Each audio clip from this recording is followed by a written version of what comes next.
The blockchain trilemma is a model for defining the characteristics of a blockchain, where a chain must choose between two of the three following options: scalability, security, or decentralization.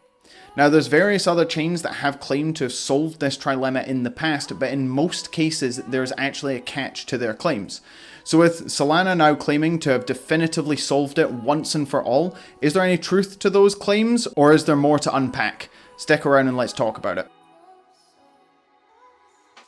Hey guys, I'm Sprag, and with so many Ethereum competitors on the market, there are some bold claims being made, but none bolder than Solana, who claim to have not only solved the blockchain trilemma, but also manage a 65,000 transactions per second under normal load, and under extreme load, 700,000 transactions per second. With numbers like those, there's got to be some serious tech powering the Solana chain, so you're definitely going to want to stick around to the end, where I'm going to break down all of the components that go into achieving this insanely fast 65,000 transactions per second. And if you enjoy my content, please do consider subscribing. The thing is, even among new smart contract chains, 65,000 transactions per second is mind-meltingly fast. Even compared to other layer 1 solutions such as Algo, this blows all of them completely out of the water. And on top of this, it does it all on layer 1.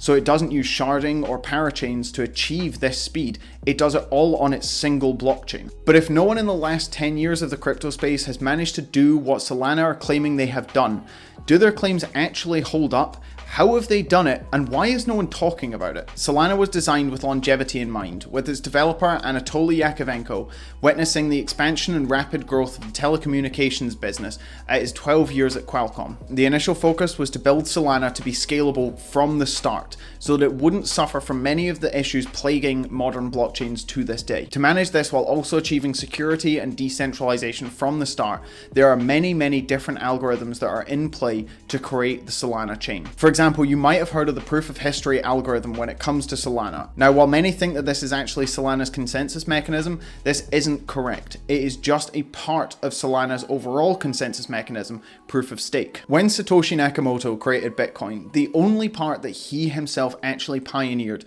was the proof of work algorithm. Now, this is essential to the blockchain because when you're dealing with transactions, you need to know the correct order of events. And that's essentially what proof of work is. It's a way for every 10 minutes, a stamp being placed and a ratification of transactions in the chain. This means that using the blockchain, you can see the order of events of transactions through each block. However, the reason that the transactionary throughput of Bitcoin is so low is because to reduce the time between blocks, the hash to solve would need to be easier.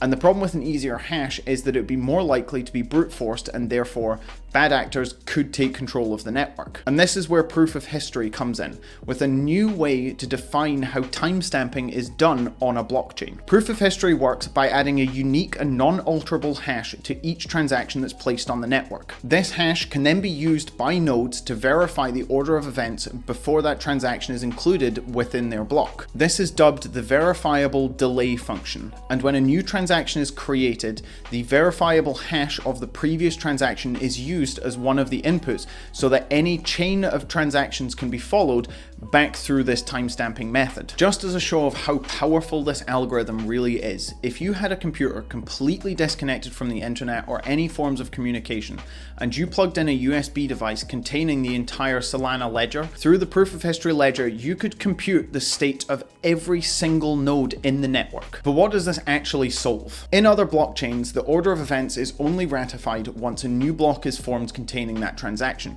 and the ledger itself acts as a way of tracking the history of that transaction. However, the problem with this is it's slow in most cases because there is a need to mint a new block to include the new transaction.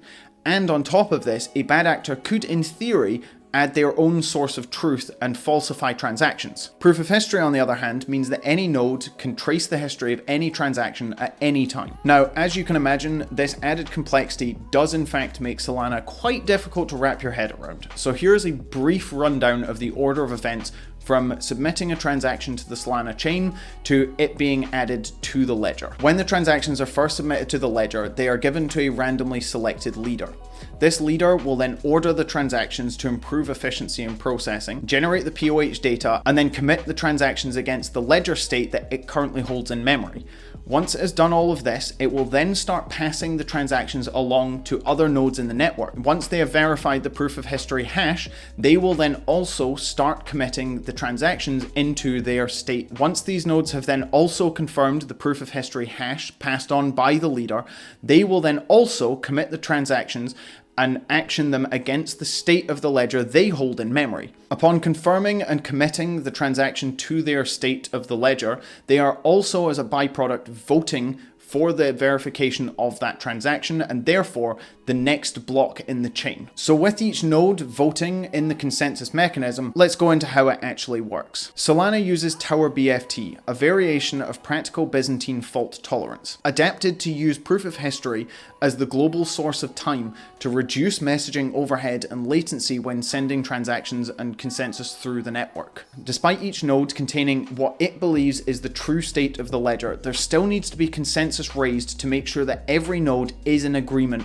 of the state of the ledger at any given time. So by voting on a transaction set passed down by a leader, they are voting that that next block should be ratified. However, to avoid voting manipulation, once a node votes on a version of the ledger, they can no longer vote on any version of a ledger that does not contain their previous votes. This stops them from changing what they believe to be the true state of the ledger halfway through and discarding all of the previous votes that they have made. There are, however, methods in place to make sure that if a node votes for a version of the ledger and then it is not chosen, that they are not then locked out permanently. As with various other PBFT implementations, as long as 2/3 of the network agree on a block and a transaction set, it will be considered canon on the network. This is obviously a major advantage over proof of work, where often layers of blocks deep need to be committed before anything can be considered the truth. But Solana isn't the first chain to have come up with a method of reaching rapid consensus, so that's clearly not the only reason it reaches the ridiculous TPS that it can. There's actually so much more going on under the hood in terms of network and data management and the communication between nodes. Let's say we have 1,000 nodes in our network, and a block leader is sending out a block containing 500,000 transactions. If each of these 500,000 transactions are 250 bytes of data in total, then that means that this entire block is 128 megabytes. This would mean that to send out this one block to the entire network of 1,000 nodes would take 12 gigabytes of bandwidth, which is just not feasible in a real sense. This is then also made worse by the fact that in a real network, there's not only going to be 1,000 nodes, there's more likely to be 20, 30, 40,000, and even more as the network grows.